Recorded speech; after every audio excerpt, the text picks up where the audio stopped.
Now, Hungarians are gearing up for a highly contentious general election on Sunday.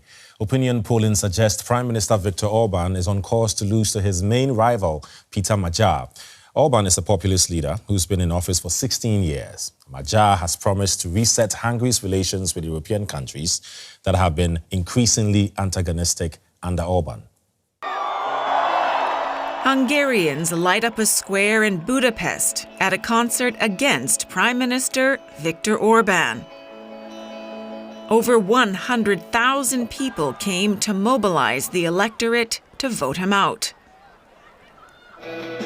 Orban's government is plagued with allegations of corruption and Russian interference, and these constituents have had enough. In light of the fact that high-ranking Hungarian government officials were practically spying for Russia and were practically selling out their EU allies to Russia. Corruption, corruption, corruption without an end. Russia, I mean, come on, Russia again in Hungary? How? No. East of the capital, thousands more gathered for a rally held by Peter Magyar.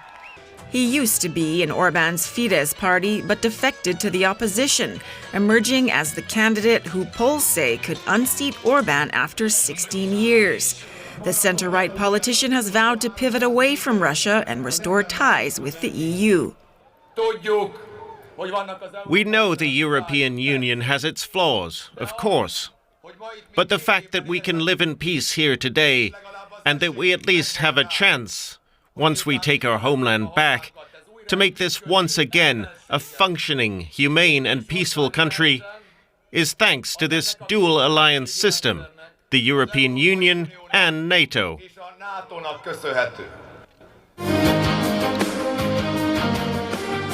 Orban held a rival rally in central Hungary.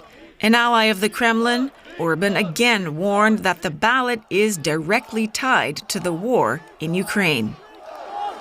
If Hungary ends up with a government that represents the interests of Ukrainians rather than Hungarians, then Hungary's money will be taken to Ukraine.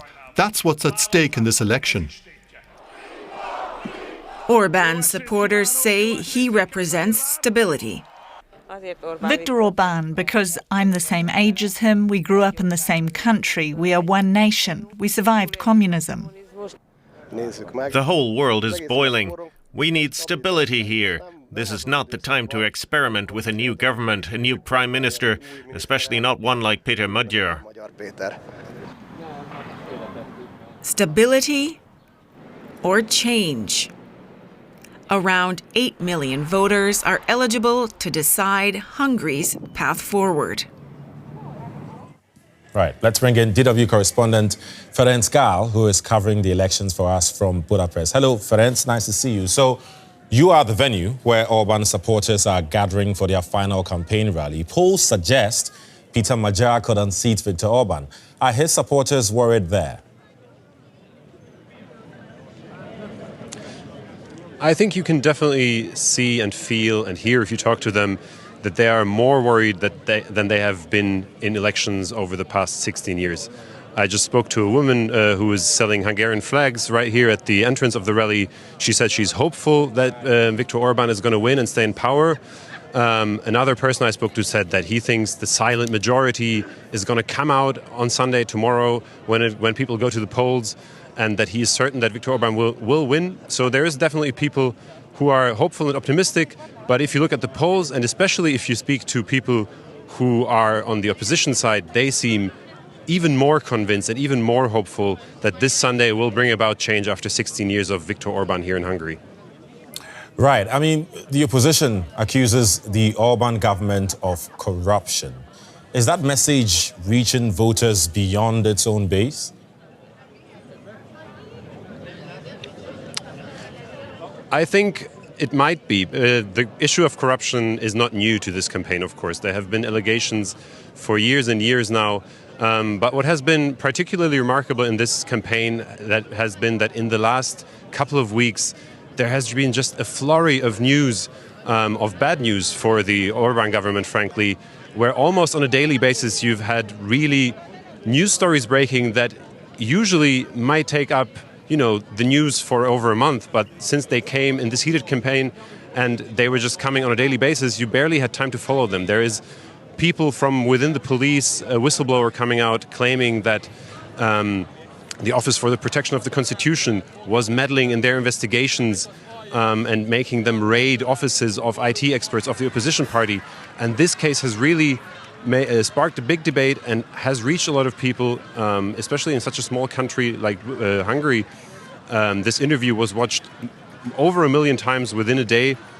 So it certainly has made an impact, and certainly corruption and accusations of corruption are causing problems for the Orban government right now. Right, no doubt, heated election coming up after 16 years of Orban in power. Look, Viktor Orban's party also says foreign powers, especially the EU, have interfered in the campaign. What do you make of that? Has that strengthened or weakened his position in any way? It's certainly what he has always built his campaigning and his whole political messaging around, Viktor Orban. So it has worked for him in the past that he kind of positioned himself as the nationalist strongman, as the protector of Hungarian rights and interests against supposedly evil Brussels bureaucrats. But it seems that really this message has kind of worn off by this election. And this is not only because the economy is something that's making people more and more worried, and they just seem to care less about his, fear-mongering and painting of enemy pictures against Brussels, but also what he has done at the same time is also seen by many as a form of taking help from abroad, and this is also seen by many as a sort of foreign election interference, for example, from Russia or from the Trump administration, but also from far-right figures from all across Europe that have also been here expressing their support for Viktor Orban and campaigning for him. Right.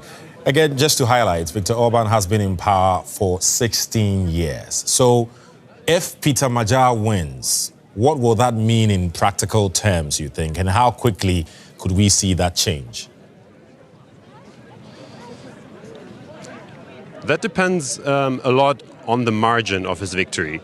There have been some polls suggesting that his party might even have a chance to win a 2/3 supermajority in the Hungarian parliament, which would make it a lot easier for them to roll back a lot of the legislation and a lot of the decisions that the Orban government has taken in the last 16 years. Now, there's also a lot of worry, and a lot of people are skeptical whether any one party should have such a majority, a supermajority in the parliament, but this is a chance that would make it easier for them to bring about change quickly. Otherwise, of course, it will not be easy for them because apart from just being in government, there is a whole lot of other spheres and positions where the Orban, where the Fidesz elite and circles close to this party have come into positions of power, and that is from universities to the judiciary, but also in the economic sphere, for example, media companies that are close to Fidesz-friendly businessmen. So there is really